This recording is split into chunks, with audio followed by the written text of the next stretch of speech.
Hello, welcome to the Irish Politics Newsletter audio. This article is about the recent closure of the once iconic Irish publication, the Phoenix magazine. It has come to this. After 43 years of sly, scabrous fortnightly dispatches, those smudged, ink-stained missives from the underbelly of Irish power, half private eye, half something older and more venomous, not very intellectual, mind you, the Irish Politics and Finance Phoenix magazine is closing. No more issues. Voluntary liquidation, they say.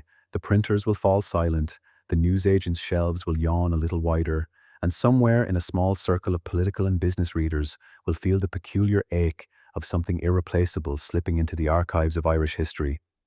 Paddy Prendeville's sharp tongue has been silenced at last, much to the relief of a much older generation who remembers the gossip peddled and the damage done by that gossip.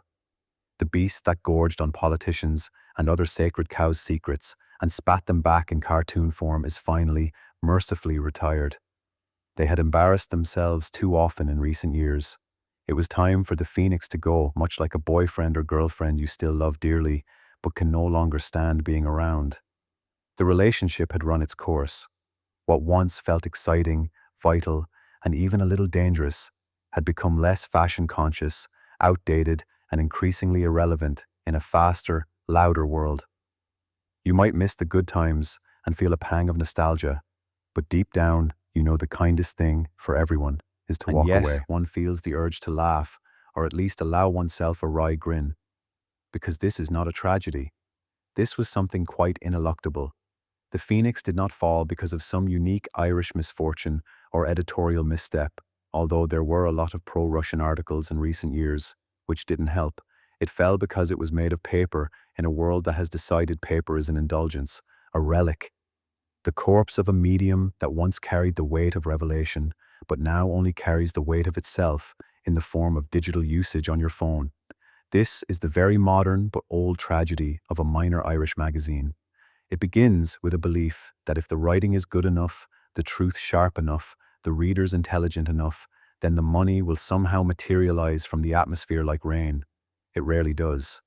What appears instead is the digital world, infinite, ravenous, impatient, and full of clickbait. Why pay for, in this case, a bi-monthly physical object when you can have the whole collapsing geopolitical carnival in your pocket, updated by the second, that feeds your attention span deficit like a wasp on cocaine? Consider the economics, the accountants say, those bland but merciless financial gods, ink, pulp, distribution vans wheezing through the Irish rain, the whole creaking apparatus of getting printed atoms from one place to another so that eyes might pass over them in the correct order. These costs do not bend to sentiment. Meanwhile, the readers, especially the young, the terminally online creatures, who were never really the Phoenix's core anyway, have long since migrated to the glowing rectangle in their pocket, where scandal arrives faster than scandal can even happen. Why wait a fortnight for the next installment of Goldhawk's gossip, when the leaks, the threads, the furious quote tweets are already coagulating in real time? The internet does not publish every 2 weeks. It publishes constantly, breathlessly, in the manner of a hysterical teenager that has learned how to monetize itself. There is something almost systematic and rational in this shift. Print demanded a ritual, the trip to the shop, the rustle of pages, the faint smell of newsprint that clung to your fingers like a guilty secret. Digital demands nothing except attention, and even that it extracts with the cold efficiency of a tax collector who has studied behavioral psychology.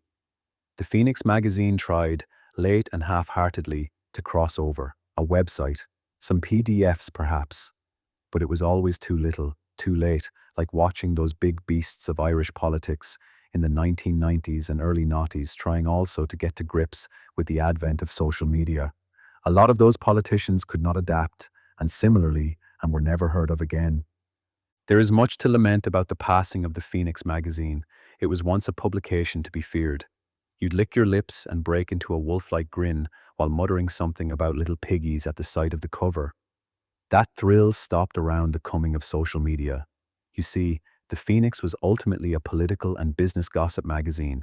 Social media killed niche print publications that relied heavily on gossip. Anyone with a smartphone or insider access can post documents, voice notes, videos, or tips instantly. A backbench TD's gaffe, a dodgy planning permission, or an executive's raunchy email lands on X or Facebook before a magazine can typeset it. Social media destroyed the Phoenix's core advantage by removing the need for gatekeepers entirely. In the old model, an insider with damaging information had limited options. Leak it anonymously to a trusted editor at the Phoenix or similar outlets, hope they verified and published it, and wait for the publication to drop. That gave the magazine power. It controlled the flow, the timing, and the credibility. Today, none of that is necessary. And here we arrive at the deeper horror. The digital world did not merely outcompete print. It revealed print's hidden dependence on scarcity, on delay, on the physical limitations that once gave writing its gravity. Now everything is abundant, instantaneous, weightless. Meaning itself begins to feel weightless. The Phoenix's investigations, its barbs, its carefully hoarded scoops, once they had the force of something that had crossed distance and cost money to reach you. Now the same information, or better, or worse, or simply more, arrives whether you want it or not, in an avalanche that buries discernment. We are left then with the familiar late capitalist paradox, an explosion of voices accompanied by a slow suffocation of anything that cannot be scaled, optimized, or fed into the engagement algorithm. The niche that once sustained itself in the cracks of the old media ecology finds those cracks paved over with smooth, infinite feed. Small print publications will not survive, not because people no longer crave sharp, irreverent, dangerous writing, but because the material conditions for that writing to exist as a coherent thing in the world have been abolished. The phoenix in myth rises from its own ashes. This one will not. Its ashes will simply blow away, mingling with the particulate matter of a billion discarded hot takes. And in their place, we will have what? More noise, more speed, more of the same. The medium was never neutral, and now the medium has won. It always does. So no, small niche print publications will not all survive in a digital world. A few will linger, embalmed by prestige or subsidized by government. Others will die with some form of dignity, which is still dying, says you. The rest will be remembered the way one remembers old radical pamphlets or extinct newspapers, as evidence that, for a moment, someone believed the printed page could still hold the line against history. The Phoenix didn't stand a chance, and in this attention-driven economy, no one will care next week.